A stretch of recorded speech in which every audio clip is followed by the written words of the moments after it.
Hello and welcome back, dear students. A very good morning to all of you. Welcome back to this channel again. Myself सी रौनक अग्रवाल और हम पढ़ रहे हैं यहाँ पे बिजनेस स्टडीज़ और ये चैनल का नाम है business studies classes. We were reading financial market up to part 11 we were covered in our last classes. This is chapter 10 financial market of business studies class 12th commerce for CBSE students. In spite of CBSE, any other students those are having any such topic can refer this video. So let's begin. तो आज का topic क्या है, जैसा कि आप देख पा रहे हैं स्क्रीन पे एनएससी लिखा हुआ है, objectives of NSC, market segments of NSC, OTCEI over the counter market, OTC market, advantage of OTC market, BSC and objectives. आप बोलेंगे ये सारे टॉपिक अचानक से कहाँ से आ गए. ऐसा है कि ये सारे टॉपिक आपके एनसीईआरटी में भी कवर्ड हैं. एनसीईआरटी के कुछ लेफ़्ट ओवर टॉपिक हैं जिनको कि मैं सोचा कि एक साथ वीडियो बना लिया जाए तो बच्चों को बेटर अंडरस्टैंडिंग होगा इसमें. तो इसमें से कुछ टॉपिक बहुत ही ज़्यादा इम्पॉर्टेंट है, जैसे कि ये आपका एनएससी क्या होता है, ऑब्जेक्टिव्स ऑफ एनएससी, ये आपका एनसीईआरटी क्वेश्चन में भी कवर्ड है. इसके अलावा ओवर द काउंटर मार्केट क्या होता है ये आपको जानना चाहिए, तो ये भी टॉपिक एक इम्पॉर्टेंट बनता है और ये वाला टॉपिक भी. ठीक है ना. तो अपन स्टार्ट करते हैं अभी.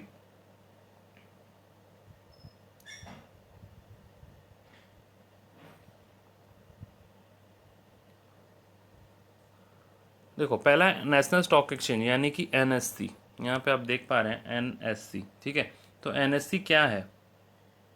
मैं एनएससी के बारे में आपको पहले वीडियो में भी बताया था, लेकिन आज फिर से बता देता हूँ. देखो, ये एनएससी है, ये बीएससी है. दोनों साइमल्टेनियसली अपन डिस्कस कर लेते हैं थोड़ा सा. देखो, बीएससी ये है, ये एनएससी, दोनों ही स्टॉक एक्सचेंज है. ठीक है, लीडिंग स्टॉक एक्सचेंज, इंडिया के लीडिंग स्टॉक एक्सचेंज दोनों हैं. ठीक है, इसमें से पुराना कौन, इसमें से पुराना है बीएससी. ठीक है, ये बहुत पहले से चलता आ रहा है और ये एशिया का सबसे बड़ा स्टॉक एक्सचेंज माना जाता था.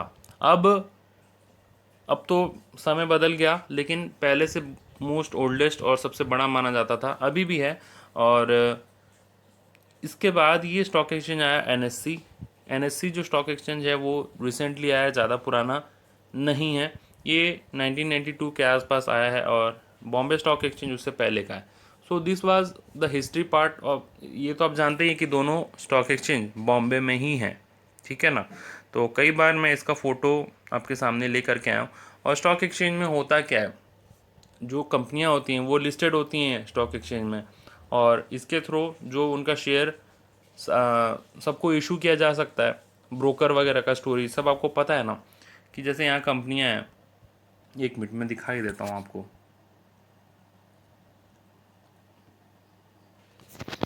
तो जो कंपनियां हैं वो लिस्टेड होते हैं ये स्टॉक एक्सचेंज में. फिर स्टॉक एक्सचेंज से डिपॉजिटरी लिस्टेड होते हैं, मतलब कनेक्टेड होते हैं, और डिपॉजिटरी से फिर डिपॉजिटरी पार्टिसिपेंट और इन्वेस्टर, इस टाइप से ट्रेड होता है. ये तो अपन पढ़े ही हैं ट्रेडिंग प्रोसीड्योर में. ठीक है, तो यहाँ पे स्टॉक एक्सचेंज का बहुत ज़्यादा इम्पोर्टेंस रोल होता है, इम्पोर्टेंट रोल होता है.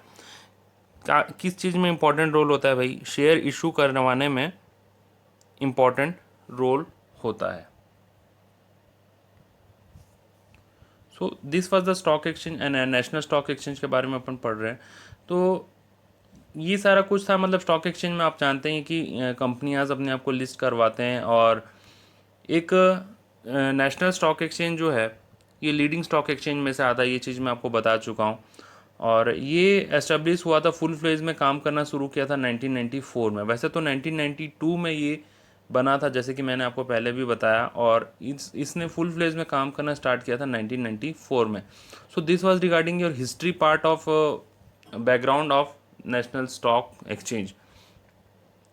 और इनको मैनेज कौन करता है, इसको मैनेज किया जाता है. देखो, दोनों ही स्टॉक एक्सचेंज में वही बात है, बॉम्बे स्टॉक एक्सचेंज और नेशनल स्टॉक एक्सचेंज में, कि इनको मैनेज करते हैं प्रोफेशनल्स. ठीक है, जो कि एम्प्लॉय बेसिस में इसको मैनेज करते हैं, है ना. और डायरेक्टली उनका इनसे कोई रिलेशन नहीं होता है. वो एक एम्प्लॉय बेसिस में, मतलब वो एक एम्प्लॉय होते हैं और प्रोफेशनल्स होते हैं, वो सारे इसको मैनेज करते हैं. और इसका जो बोर्ड है, बोर्ड यानी कि इसका जो मेन पर्सन है, उसमें the board of NSC comprises senior executives from promoter institutions and eminent professionals without having any representation from trading members। मतलब कुल मिलाकर के आप ये समझिए कि ये स्टॉक एक्सचेंज है, इसमें कंपनियां लिस्ट होती हैं और लीडिंग स्टॉक एक्सचेंज में माना जाता है नेशनल स्टॉक एक्सचेंज। इसको मैनेज कौन करता है? प्रोफेशनल्स मैनेज करते हैं, जो कि एम्प्लॉय होते हैं, जिनका कि इससे लेना देना कुछ नहीं होता। और इसका भी बोर्ड होता है, जैसे कंपनी के बोर्ड ऑफ डायरेक्टर होते हैं, नॉर्मल कंपनी के बोर्ड ऑफ डायरेक्टर्स होते हैं, वैसे ही नेशनल स्टॉक एक्सचेंज के भी बोर्ड ऑफ डायरेक्टर्स होते हैं, जिनका कि मेंबर से कोई रिलेशन नहीं होता है। ठीक है, now we will discuss objectives of NSC. थोड़ा थोड़ा आप नोट करना चाहेंगे तो नोट कर सकते हैं, अदरवाइज एनसीईआरटी के बुक में ये सारा टॉपिक दिया हुआ है। तो देखो, हर स्टॉक एक्सचेंज का मोर और लेस यही ऑब्जेक्टिव होता है कि एक ट्रांसपेरेंट ट्रेडिंग करवाना। ठीक है,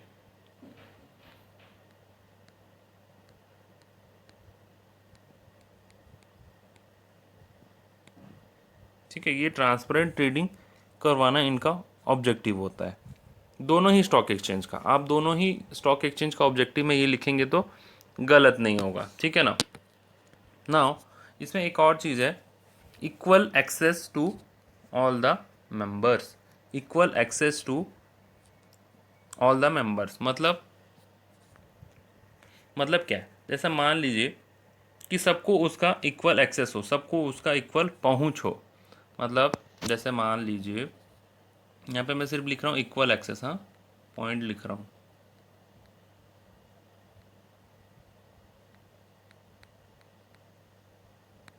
इक्वल एक्सेस में मान लीजिए यह है मिस्टर ए और ये है मिस्टर बी। अब ये शेयर में इन्वेस्ट करना चाहता है तो ये भी जाके कर सकता है, और ये करना चाहता है तो ये भी कर सकता है। ठीक है, तो ऐसा कोई डिफरेंस नहीं है कि ए को ही मिलेगा या बी को ही मिलेगा, ऐसा नहीं है। जो करना चाहता है स्टॉक एक्सचेंज में इन्वेस्ट, सॉरी शेयर्स में इन्वेस्ट, वो स्टॉक एक्सचेंज के थ्रू कर सकता है। ठीक है ना।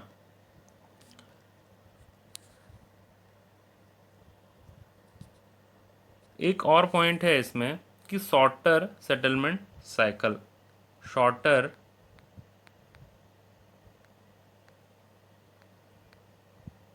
सेटलमेंट साइकिल, हम पढ़ क्या रहे हैं? हम पढ़ रहे हैं objectives of national stock exchange. ठीक है, शॉर्टर सेटलमेंट साइकिल मतलब ये है कि जैसे आपने आज के डेट में इन्वेस्ट किया तो 5 दिन या 10 दिन में आपका जो ट्रेड है वो पूरा होकर के आपके पैसे आपके अकाउंट में आ जाएंगे। तो शॉर्टर सेटलमेंट साइकिल मतलब जो भी सेटलमेंट का काम है, ठीक है, जो ख़त्म करने वाला काम है वो जल्दी से ख़त्म हो जाए। And the last point is meeting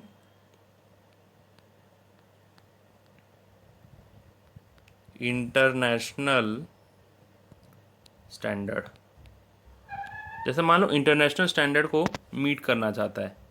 ठीक है, इंटरनेशनली देखो, सिर्फ इंडिया में ही स्टॉक एक्सचेंज नहीं है, सब जगह है। तो इंटरनेशनली जो सिस्टम फॉलो किया जाता है उसको उसको पूरा करना चाहता है कौन? National stock exchange. So this was your objectives of national stock exchange. एक बार आप रीड मार लेंगे। टॉपिक एनसीईआरटी क्वेश्चन में कवर्ड किया गया है, तो इसीलिए इम्पॉर्टेंट हो सकता है आपके एग्ज़ाम के लिए, और इसीलिए मैंने ये वीडियो में कवर कर रहा हूँ। इसको छोड़ के बिल्कुल भी ना जाएं। और मोर और लेस ये सारे टॉपिक एकदम ईजी से हैं, मैं आपको पहले ही भी बता चुका हूँ, तो इसमें कोई डिफ़िकल्टी नहीं होना चाहिए।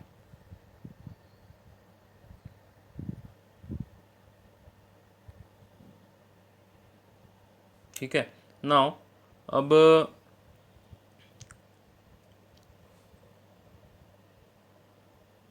अब एक टॉपिक है जिसका नाम है market segments of NSC. Market segments of NSC. ठीक है, तो इसमें दो टाइप के मार्केट सेगमेंट है। मतलब मार्केट सेगमेंट मतलब क्या है? कितने मतलब कैसे कैसे कितने मार्केट में वो काम करता है। ठीक है, मार्केट सेगमेंट मतलब कितने टाइप के मार्केट में वो काम करता है। कौन? एनएससी। ठीक है, तो देखो दो टाइप के मार्केट सेगमेंट होते हैं।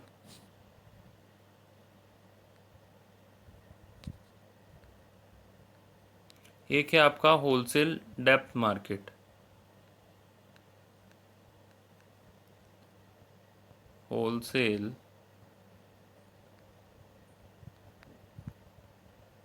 डेप्थ मार्केट, और दूसरा है कैपिटल मार्केट।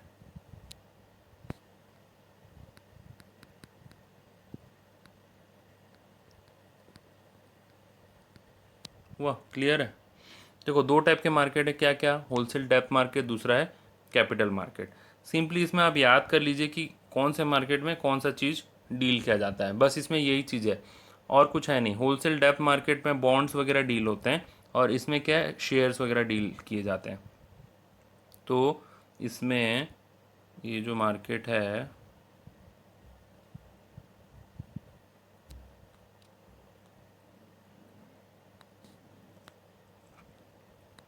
इसमें सारे बॉन्ड्स एंड, बहुत इंपॉर्टेंट लाइन है, फिक्स्ड इनकम सिक्योरिटीज़,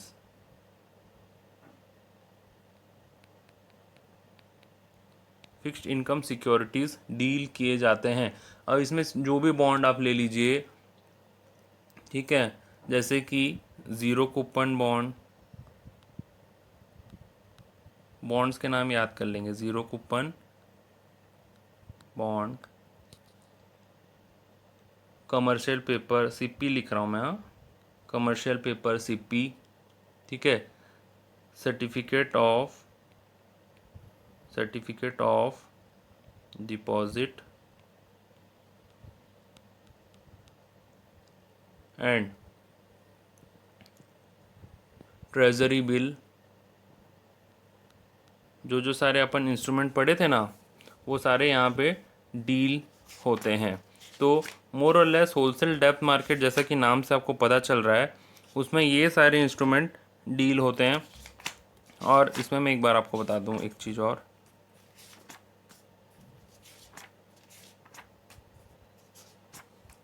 जो मनी मार्केट के इंस्ट्रूमेंट थे जैसे कि ट्रेजरी बिल, कमर्शियल पेपर, ठीक है, और सर्टिफिकेट ऑफ डिपॉजिट, वो सारे इसमें डील होते हैं। किस में?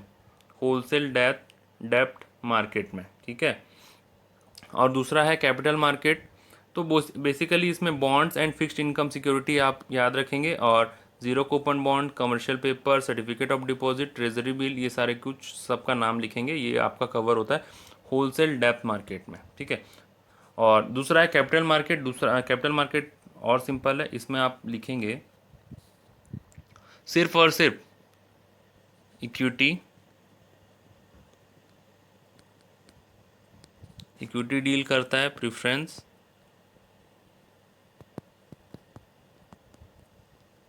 ठीक है, और debentures,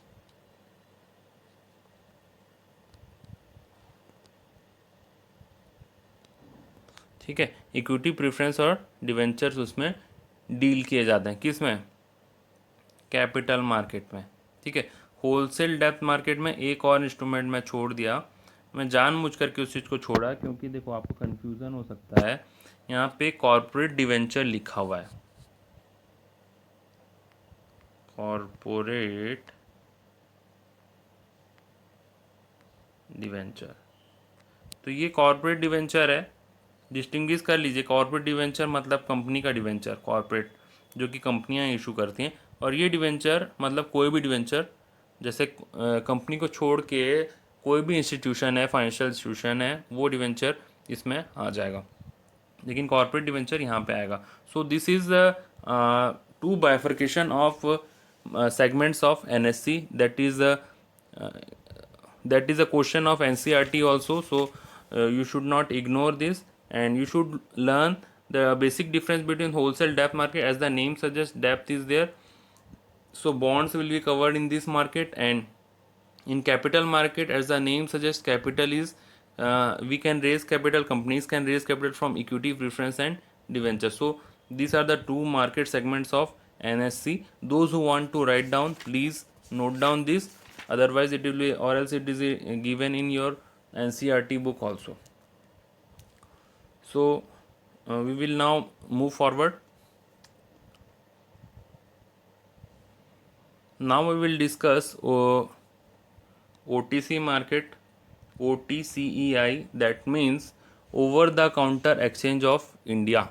Over the counter exchange of India. Just like these two exchange, Bombay Stock Exchange and National Stock Exchange, there is another exchange naming over the counter exchange of India. इसकी खास बात ये बता देता हूँ मैं आपको कि ये एक्सचेंज का कोई ऐसे ज्योग्राफिकल बिल्डिंग नहीं है, मतलब आप इसको ऐसे फिजिकली ऐसे कोई बिल्डिंग के रूप में नहीं देख सकते, क्योंकि ऐसा कुछ बिल्डिंग है ही नहीं। किसका? ओवर द काउंटर मार्केट या फिर ओवर द काउंटर एक्सचेंज। जैसे कि मैं आपको एनएससी का बिल्डिंग यहाँ दिखा दिया, बीएससी का बिल्डिंग यहाँ दिखा दिया, वैसे ओवर द काउंटर का कोई बिल्डिंग है ही नहीं, क्योंकि ऐसा कोई बिल्डिंग नहीं एग्जिस्ट करता है। जस्ट एक नेम है ओवर द काउंटर मार्केट। और ये ट्रेड जो होता है, ये ट्रेड होता है बेसिकली, देखो कंप्यूटर में ये सारे काम होते हैं, ठीक है, कंप्यूटर में सारे काम होते हैं। जो शेयर ओवर द काउंटर में आ गया वो एनएससी बीएससी में नहीं आएगा। मतलब ओवर द काउंटर में जो शेयर लिस्ट हो गया, ओवर द काउंटर में लिस्ट हो गया, तो एनएससी बीएससी में वो लिस्ट नहीं किया जा सकता, क्योंकि या तो ओवर द काउंटर में आप लिस्ट करवाइए या तो एनएससी बीएससी में लिस्ट करवाइए। आप बोलेंगे कि ओवर द काउंटर का मतलब क्या है, क्यों है? मतलब ओवर द काउंटर मतलब ऐसा है कि देखो कंपनीज़ को बहुत सारे रिक्वायरमेंट को फुलफ़िल करना पड़ता है, उसके बाद वो अपने आप को एनएससी बीएससी में रजिस्टर करवा सकते हैं। तो जैसे कुछ स्मॉल कंपनियां हैं, ठीक है, स्मॉल एंड मीडियम कंपनीज़ हैं, उनका वो खुद को यहाँ पे लिस्ट नहीं करवा सकते, तो उनके लिए ये ओवर द काउंटर मार्केट बना हुआ है, ठीक है, ओवर द काउंटर मार्केट बना हुआ है। इसमें ट्रांजैक्शन कैसे टेक प्लेस करते हैं? देखो यहाँ पे जो ट्रांजैक्शन टेक प्लेस होता है वो किसी ब्रोकर के थ्रू नहीं होता, ठीक है। यहाँ पर क्या ब्रोकर के थ्रू होता था सारा कुछ, आप देखे ही थे। तो यहाँ पे क्या ब्रोकर के थ्रू नहीं होता, और जिनको भी ट्रांजैक्शन करना है वो ओवर ओवर ओवर कॉल कर सकते हैं। ओवर कॉल यानी कि फ़ोन में, ठीक है, बाय फ़ोन कर सकते हैं, कंप्यूटर के यूज़ से कर सकते हैं, ठीक है। यहाँ पे लेकिन क्या है, प्रॉपर प्रोसीड्योर है, प्रॉपर ब्रोकर के थ्रू होता है, ठीक है। यहाँ पे स्टैंडर्डाइजेशन नहीं है, नो स्टैंडर्डाइजेशन। यहाँ पे क्या था, सारा कुछ स्टैंडर्डाइज था, स्टैंडर्डाइज था ना, according to international standard standardise था सारा कुछ यहाँ पे एनएससी बीएससी में। लेकिन यहाँ पे क्या है, ओवर द काउंटर में ऐसा कुछ नहीं है, ठीक है। देखो मैं क्या क्या आपको बताया, एक बार बता देता हूँ फिर से। स्मॉल एंड मीडियम कंपनी के लिए होता है, यहाँ पे ब्रोकर का रिक्वायरमेंट नहीं है, ओवर कॉल और कंप्यूटर ट्रांजेक्शन टेक प्लेस होता है, नो स्टैंडर्डाइजेशन है, यहाँ पे स्टैंडर्डाइजेशन था। और जैसे कि मैं आपको और एक चीज़ बताया स्टार्टिंग में कि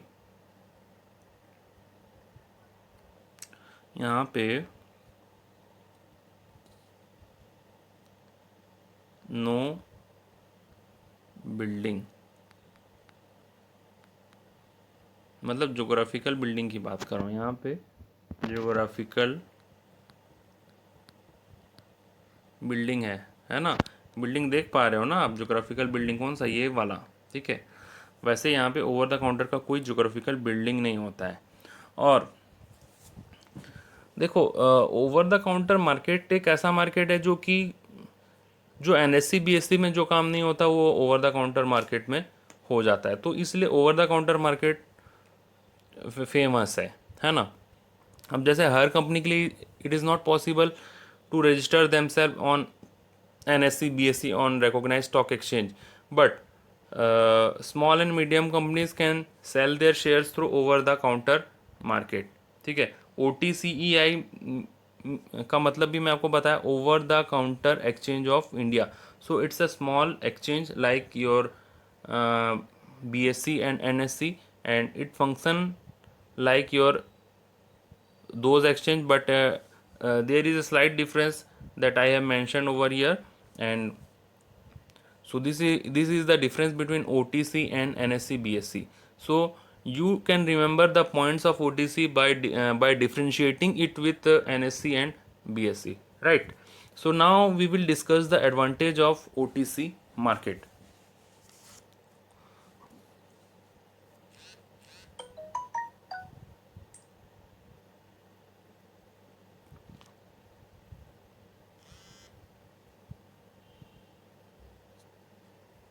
So advantage of OTC market, as I told, it provides a trading platform to small and less liquid companies. ठीक है, तो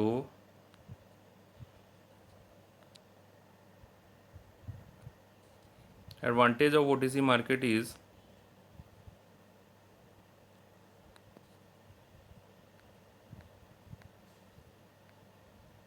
small and less liquid companies, right? Small and less liquid company को वो trading platform provide करता है ना. It is a cost effective method for corporate. हाँ, ये बात मैं आपको बताना भूल गया. Cost effective, how come this is cost effective? What do you mean by cost effective? Cost effective means कम खर्चे में आपका काम हो जाएगा यहाँ पे. तो कम खर्चे में कैसे हो जाएगा?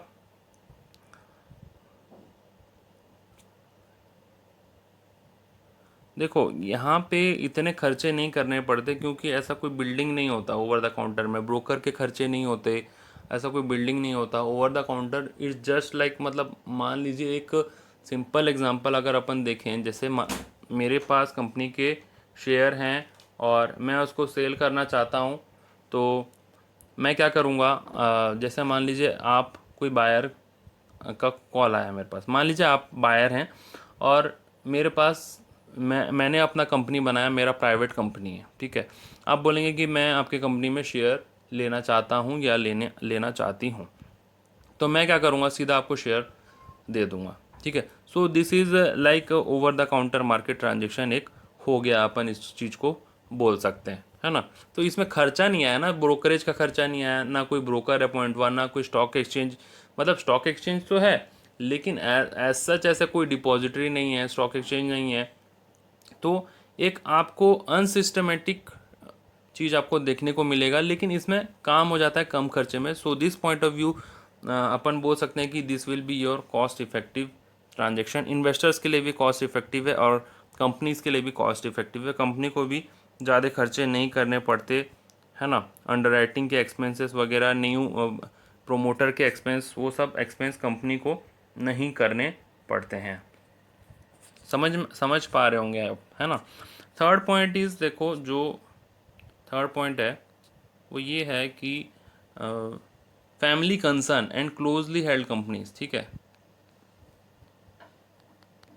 Family concern and closely held company means private companies होते हैं सिंपली, ठीक है. तो प्राइवेट कंपनीज के लिए ये एक अच्छा प्लेटफॉर्म है ओवर द काउंटर जाने का, ठीक है. Dealers can operate both in new issue and secondary market. That means new issue and secondary market में भी आप इससे जा सकते हैं. अब सेकेंडरी मार्केट क्या होता है ये मत पूछना प्लीज़, क्योंकि अपन काफ़ी दिन से पढ़ रहे हैं. It gives greater freedom of choice to investor to choose stock by dealer for market making in both primary and secondary market. वही चीज़ बोल रहा है, प्राइमरी एंड सेकेंडरी मार्केट में जिसमें आपको शेयर लेने का आप ले सकते हैं. It is a transparent system of trading with no problem of bad और शॉर्ट डिलीवरी. मतलब बैड और शॉर्ट डिलीवरी मतलब क्या होता है? देखो, ये बोलता है कि ये ट्रांसपेरेंट है, नो बैड और short delivery, that means bad और शॉर्ट डिलीवरी मतलब मान लीजिए आपने जैसे 100 शेयर खरीदना चाहा था, आपको 100 की जगह 80 मिल गए, तो वो होता है आपका शॉर्ट डिलीवरी। ठीक है। बैड डिलीवरी मतलब कई बार शेयर मिलते ही नहीं है, तो ऐसा ऐसा इसमें नहीं होता है ओवर द काउंटर मार्केट में, तो ये इसका एक एडवांटेज बनता है। Information flows are free and more direct from market makers to customer since there is close contact between them. अब जैसे मान लीजिए, जैसे कि मैंने बोला, मैं मिस्टर आर, मेरे को शेयर बेचना है, आप मिस्टर एक्स, आपको शेयर खरीदना है, तो मैं इन्फॉर्मेशन डायरेक्ट आपको दे दूंगा, आप डायरेक्टली शेयर खरीद लेंगे। तो इसमें क्या फास्ट ट्रेडिंग होता है, ठीक है, फ्री फ्लो ऑफ इंफॉर्मेशन है और डायरेक्ट इन्फॉर्मेशन जाता है यहाँ से। ठीक है, तो डायरेक्ट इन्फॉर्मेशन वाला पॉइंट आप लिख सकते हैं। So this was the advantage of over the counter market. I hope आपको समझ में आ गया होगा, ऐसा कि कोई बहुत ज़्यादा टफ चीज़ नहीं है।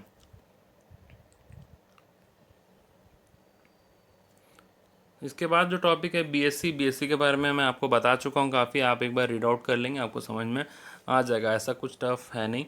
Now we will discuss the objectives of BSC. Just like your objectives of NSC, it will be a similar objectives of BSC also, उसको मैं आपके सामने डिस्कस कर लेता हूँ।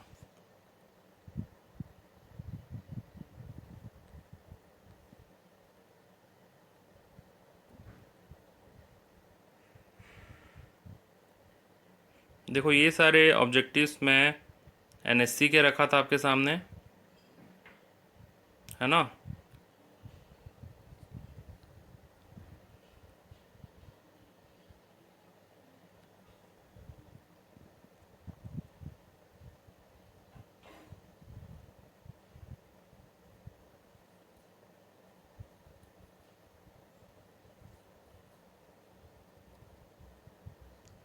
तो बीएससी के ऑब्जेक्टिव अपन डिस्कस कर लेते हैं फटाफट से।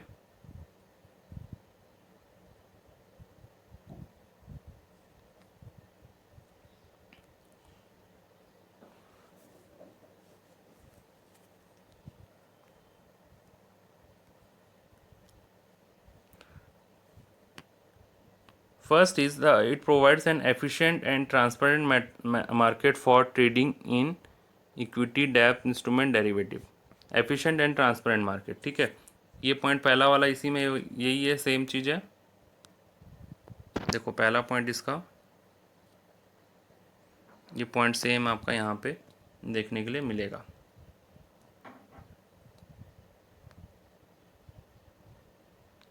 Efficient and transparent market. अपन पढ़ क्या रहे हैं, objectives of BSc.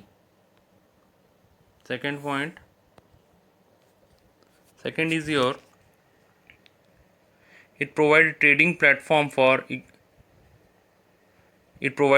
platform for equities of small and medium enterprises। ये थोड़ा सा अलग सा पॉइंट देखने के लिए मिल रहा है आपको। ट्रेडिंग प्लेटफॉर्म, ठीक है, आप ट्रेडिंग प्लेटफॉर्म पे रहिए। It provides trading platform for small and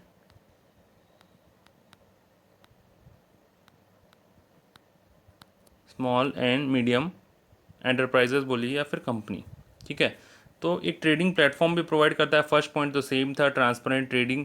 second है ट्रेडिंग प्लेटफॉर्म प्रोवाइड करता है। ऑब्वियसली अगर स्टॉक एक्सचेंज ना होता तो क्या होता, क्योंकि स्टॉक एक्सचेंज में कंपनी अपने आप को रजिस्टर करवाते हैं, अपना शेयर रजिस्टर करवाते हैं, उसके बाद वो शेयर इधर उधर सेल होना चालू होते हैं। अगर ये स्टॉक एक्सचेंज नहीं होते तो अपन ट्रेडिंग नहीं कर पाते। So stock exchange are providing us a trading platform.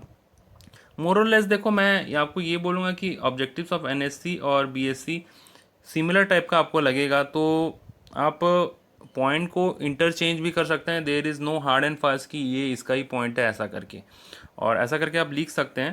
तो क्योंकि दोनों ही स्टॉक एक्सचेंज है और दोनों का काम ही शेयर में डील करने का होता है। Now we will see third point is to ensure active trading and safeguard market integrity through electronically driven exchange. Active trading का बात कहा गया है, active trading and electronically driven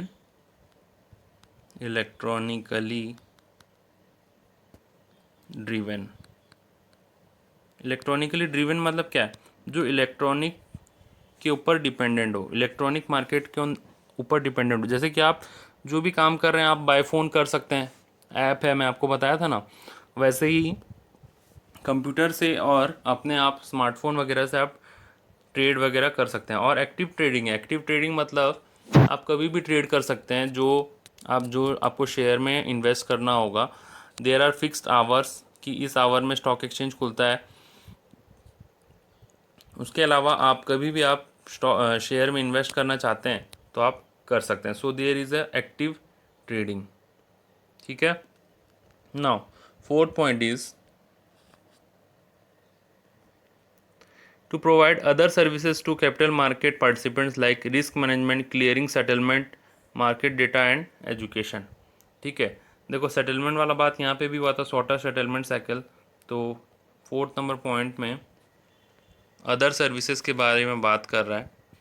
जो इन्वेस्टर होते हैं उनको अदर सर्विसेज मिल जाते हैं, जैसे कि शेयर का भाव जानना है और कुछ उनको सीखना है, तो वो सारा इन्फॉर्मेशन डेटा में उनको मिल जाता है। और उनको एक एजुकेशन भी मिलता है। एजुकेशन किस फॉर्म में, कि कैसे ट्रेड करते हैं, क्या टाइमिंग होता है और किस टाइप से इन्वेस्ट किया जाता है, कैसे सेल किया जाता है, वो सारा एजुकेशन पॉइंट ऑफ व्यू से इंफॉर्मेशन इन्वेस्टर्स को मिल जाता है। ठीक है। The last one is to confirm to international standard. तो मीटिंग इंटरनेशनल स्टैंडर्ड वाला पॉइंट लास्ट वाला है यहाँ पे। पहले मीटिंग इंटरनेशनल स्टैंडर्ड, तो देखो ये वाला जो पॉइंट था ना, ये वाला पॉइंट यहाँ पे आ गया। ठीक है, पहला वाला पॉइंट सेम, लास्ट वाला पॉइंट सेम। सेटलमेंट की बात यहाँ पे भी हो रही थी, यहाँ पे भी हो रहा है। अदर सर्विसेज, एक्टिव ट्रेडिंग का बात है जो चलो ये पॉइंट अलग सा है। चलो एक्टिव ट्रेडिंग वाला बात, एक तो इलेक्ट्रॉनिकली ड्रिवन मार्केट आप लिख सकते हैं। हालांकि ये पॉइंट आप एनएससी में भी लिख सकते हैं। और शॉर्टर सेटलमेंट साइकिल है यहाँ पे, इक्वल एक्सेस है, तो ये ट्रेडिंग प्लेटफॉर्म, ऐसा करके मिला जुला दोनों का जो ऑब्जेक्टिव है वो सिमिलर टाइप का लगता है, क्योंकि बोथ आर स्टॉक एक्सचेंज और both are working on same principles and procedures. So these are all your leftover topic of chapter 10. Those are covered in your NCERT. So I covered in this video. I hope you all understood that. और इसके बाद एक